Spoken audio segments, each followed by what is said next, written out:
có lời nhỏ đầu bắc bền đấy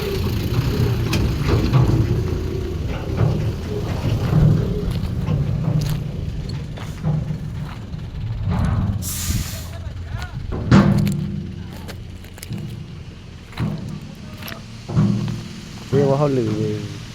thâu project họ có chua tờ lo cho nói cho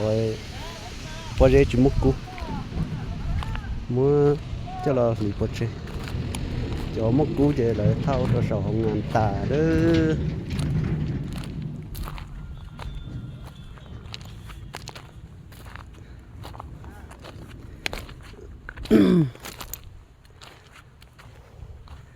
sẽ nữa chỉ năng phát cái khử nhẹ chỉ trong nó nữa trong khu như nữa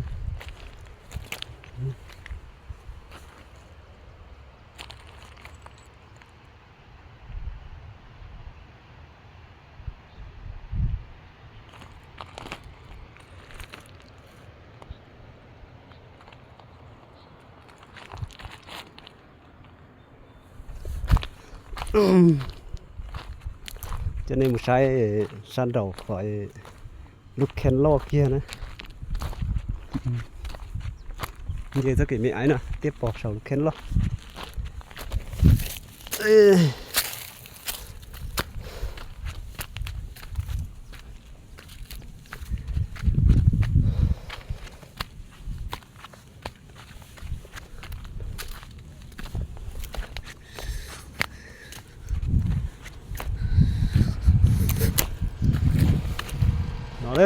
lúc khen lo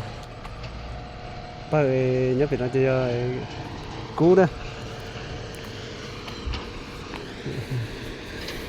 lúc khen lo cho nó đấy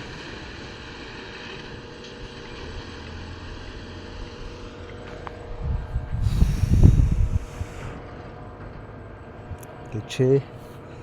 nó sẽ tìm nó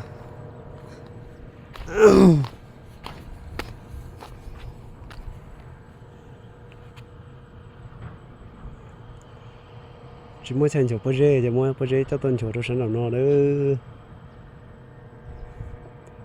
sau đó giờ cái chế tuần đã bắt bèo tuần mù bó tì mình đi cái tuần bó bèo hà bèo chỉ mà tuần đâu sát tì nó mình lên học khen